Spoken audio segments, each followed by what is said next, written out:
नमस्कार. सुहासिनीज लाईफस्टाईलमध्ये तुमचे खूप खूप स्वागत आहे. रोजची दिवसभरातील कामं आपण योग्य पद्धतीने केली ना तर ती अगदी झटपट होतात. पण जर आपण तीच कामं अगदी म्हणजे टाईमपास करत चुकीच्या पद्धतीने केली तर पूर्ण दिवस आपला घरातीलच कामामध्ये जात असतो. हे साध्या उपम्याचंच बघा ना, मी ही पूर्वतयारी केली. त्यामुळे फोडणीच्या वेळेस झटपट मी प्रत्येक हे जिन्नस अगदी वेळेच्या वेळेस टाकू शकले. जर मी वेळेवर शेंगदाण्याचा डब्बा काढायला गेली असती, डाळी शोधायला गेली असती, मिरच्या फ्रीजमधून काढल्या असत्या, तर या वेळामध्ये तेलही खूप तापलं असतं आणि गॅसही वाया गेला असता आणि सगळ्यात महत्त्वाचं म्हणजे आपला वेळ पण खूप वाया जातो आणि या सगळ्याच्यात शोधाशोधमध्ये धावपळ होते आणि किचन ओट्यावरती किचनमध्ये ना खूप सारा पसारा होत असतो. म्हणून प्रत्येक काम नियोजनानुसार आणि योग्य पद्धतीने स्टेप बाय स्टेप करत गेलं रोजच्या रोज तर आपल्या घरात पसारा होतच नाही. पण आपल्याला म्हणजे जो मानसिक त्रास होतो ना, की वेळेवर मी रवा शोधला आणि मग तो भाजणार, वेळेवर पोहे शोधलं, मग ते मी भिजणार, या सगळ्या याच्यात खूप वेळ जात असतो. आणि प्रत्येक गृहिणीला ना सकाळी खूप सारी कामं असतात. कोणीतरी कपड्यांसाठी आवाज देत असतो, कोणीतरी लहान मुलं असतील ते त्यांच्या बॅगेतल्या शाळेतली जी बॅग असते त्याच्यातले पुस्तकं मिळत नाही म्हणून आवाज देत असतात. आपल्या मिस्टरांचं म्हणजे काहीतरी वेगळंच त्यांची फाईल मिळत नसते. ह्या सगळ्या ह्याच्यातनं आपली खरंच दमछाक होते आणि ही दमछाक न होण्यासाठीच नियोजन हे खरंच खूप महत्त्वाचं आहे.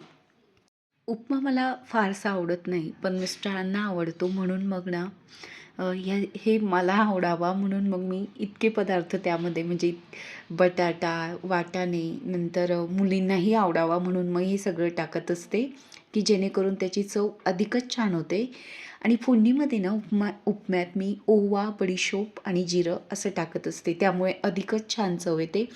थोडीशी उडदाची डाळ, थोडीशी हरभऱ्याची डाळ तेल गरम झाल्यानंतर टाकलं तर त्याच्यानेही उपम्याची टेस्ट खरंच वाढते.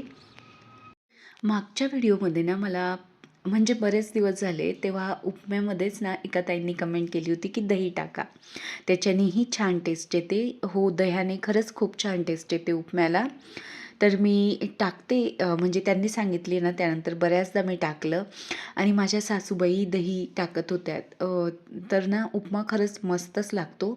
आणि उपमा पूर्णपणे तयार झाल्यानंतर ना त्याच्यावरती आपलं जे साजूक तूप असतं ना ते 1 चमचा टाकायचं. त्याच्यानेही अधिकच छान चव येते उपम्याला. आणि बाजूलाच मला छोटे बटाटे होते त्यांचीही भाजी करून घ्यायची होती. तर त्याचीही मी तयारी करून घेतलेली. मी जेवण आणि नाश्ता ना सोबत करून घेते कारण की मला एकदा किचन आवरल्यानंतर ना परत म्हणजे किचनमध्ये जेवण बनवायला आवडत नाही कारण ना मग परत सगळं भरतं. मग सोबतच सगळेजण नाश्त्यासोबत जेवण बनवलं की मग टिफिन घेऊन जातात सगळेजण किंवा मिस्टर दुपारी घरी जेवायला येतात तर तेव्हा मी गरम जेवण करून देते फक्त. उपमा तयार करण्यापूर्वी ना अनेक कामं झालेली होती माझी. कारण की उपमा मी 8 वाजता बनवायला लागली. त्यापूर्वीच मी सकाळी 5:45 वाजेपासून मुली शाळेत गेलेल्या कारण की आता 12वीच्या पेपरमुळे ना मुलींची शाळा सकाळून होती. तर त्यांचा टिफिनही मी पराठे करून दिलेले टिफिनमध्ये आणि नंतर थोडीफार भांडी आवरलेली. नंतर कपडे धुण्यासाठी लावायचे होते. आपलं घर झाडून टाकलेलं. नंतर बाहेरचा जो पॅसेज आहे तो झाडून टाकलेला आणि मग सासऱ्यांना पराठा म्हणजे नाश्त्याला नको म्हणून मग मी उपमा करून दिलेला.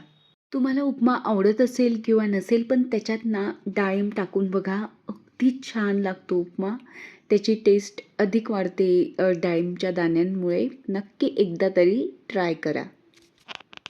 मला बटाट्याची भाजी ना खोबरं, कांदा असं करून म्हणजे बनवायची होती. तर त्यासाठी ना छोट्या बटाट्यांना मी आपला जो हा चमचा असतो त्याच्याने ना मी जरा थोडेसे असे बारीक असे होल करून घेतले की जेणेकरून भाजीचं ग्रेव्हीचं जेही चव असेल ना ती बटाट्याच्या आतपर्यंत जावी म्हणून. कारण की मला ही बटाट्याची भाजी कुकरमध्ये बनवायची होती. तुम्ही छावा पिक्चर बघितला का? नसेल बघितला तर तुमच्या मुलांना किंवा तुम्ही नक्की जा. अतिशय सुंदर असा पिक्चर आहे. श्री छत्रपती संभाजी महाराजांचं शौर्य, प्रताप, नंतर त्यांनी आपल्यासाठी, स्वराज्यासाठी किती मोठं बलिदान दिलं हे सगळं म्हणजे खरंच बघण्यासारखं आहे. आणि महत्त्वाचं म्हणजे आपण वाचतच आलेलो आहोत, शिकत आलेलो आहोत. पण आपल्या मुलांना ना हे कळायला हवं की किती महापुरुष होऊन गेले आहेत आपल्या महाराष्ट्रात, आपल्या भारतात आणि त्यांनी आपल्यासाठी काय केलं. मी ऑनलाईन ना म्हणजे पडदा कर्टन्स मागवलं होतं. 459 रुपयाचं आहे.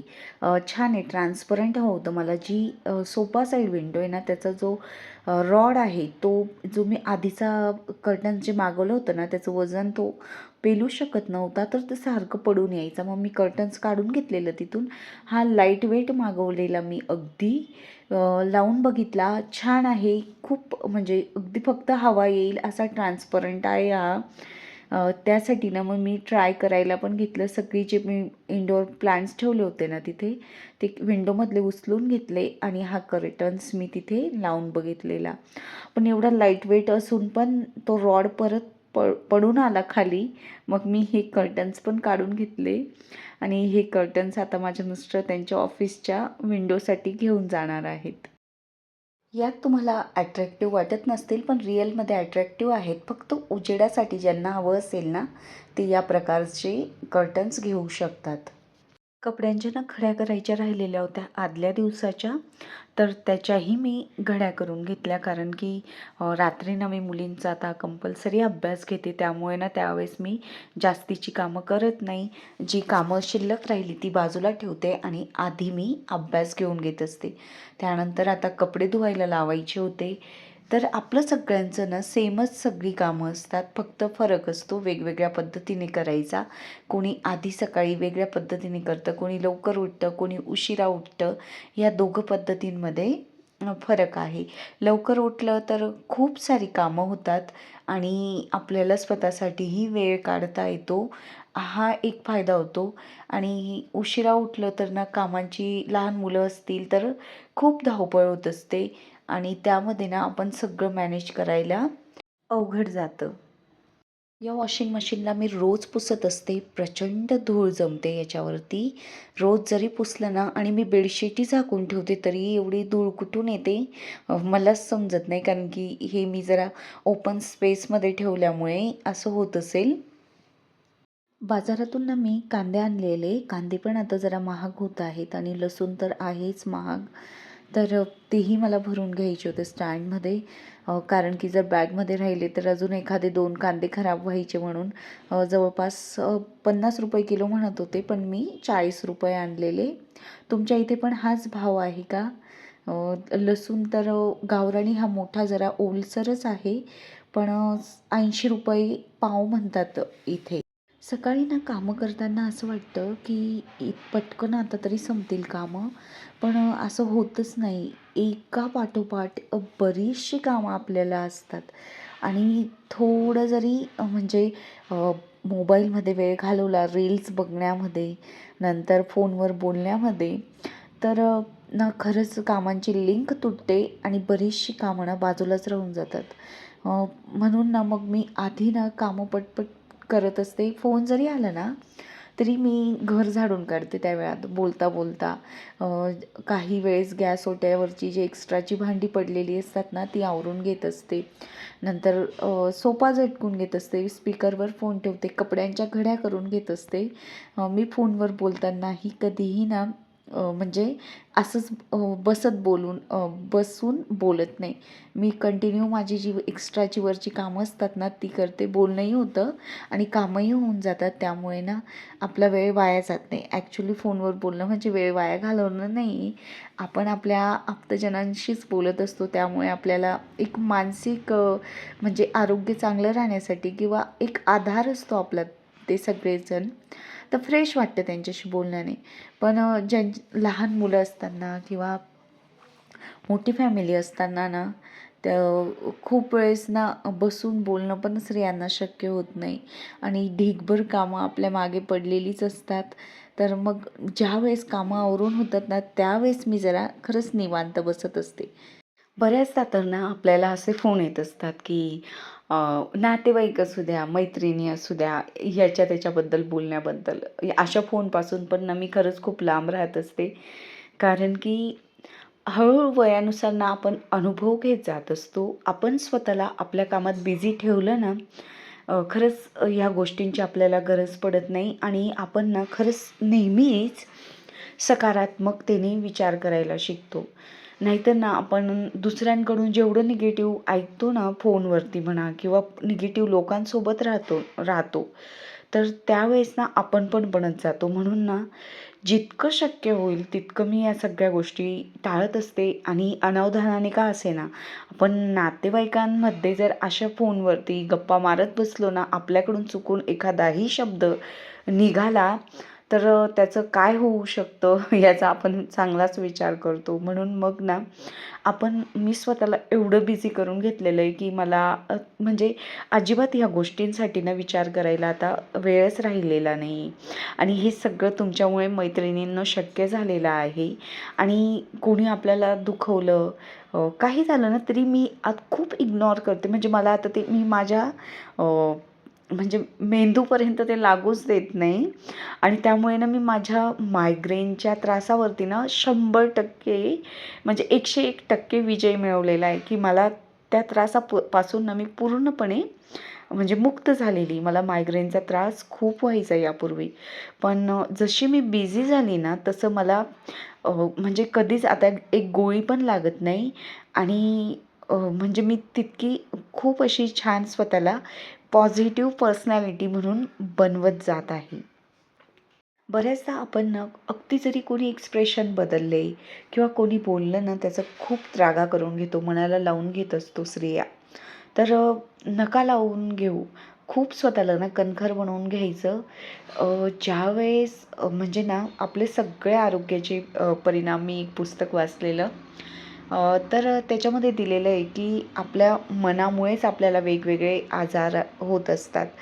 ते पुस्तक मी नक्कीच तुमच्या सोबत शेअर करेल नाशिकला गेल्यावरती. खूप सुंदर पुस्तक आहे. नाशिकचे होमिओपॅथिक ना एक डॉक्टर आहेत, ते तर प्रत्येक पेशंटला ते पुस्तक सजेस्ट करत असतात. म्हणजे त्या पुस्तकातील ज्या लेखिका आहे ना, त्यांना कॅन्सर झाला होता आणि त्यांनी त्यांच्या विचारांवरती विजय मिळवला आणि त्याच हील युअर लाईफ असंच काहीतरी पुस्तकाचं नाव आहे.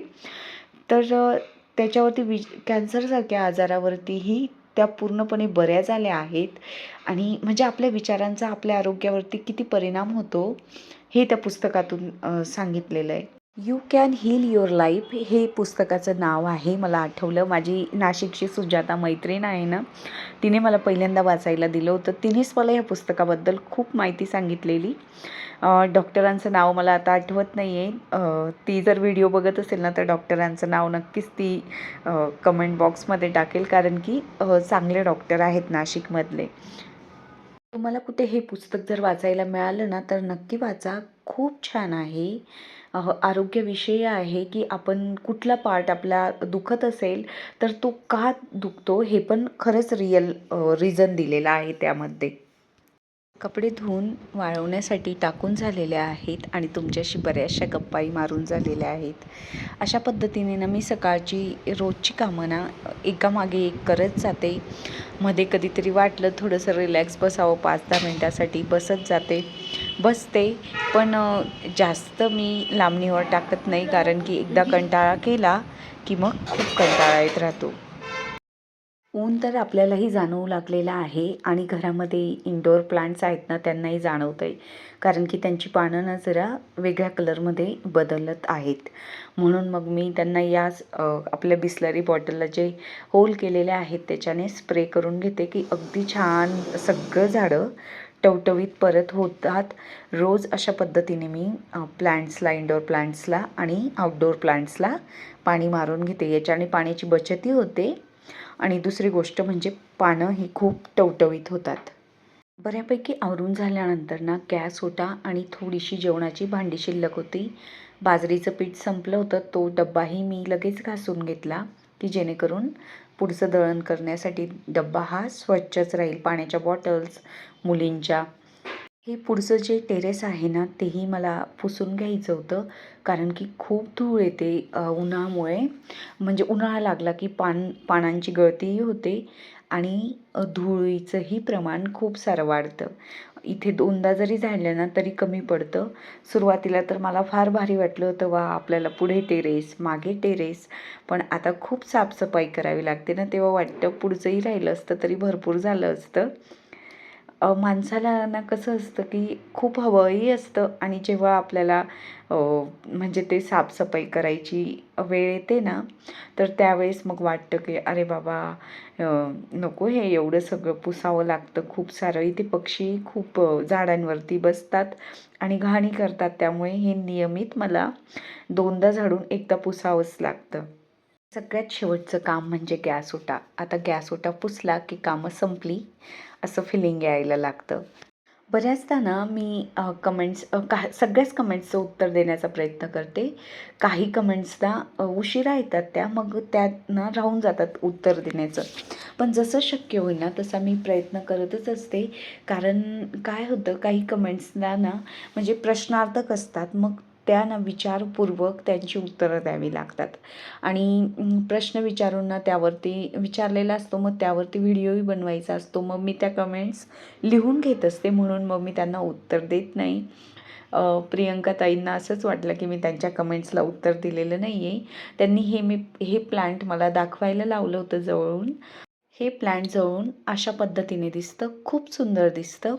थोडी त्याची 2-4 पानं ही पिवळी पडलेली आहेत, कारण की इथल्या उन्हामुळे थोडंसं त्यांना पाण्याची कमतरता जाणवत असेल तसं मी पाणी टाकते.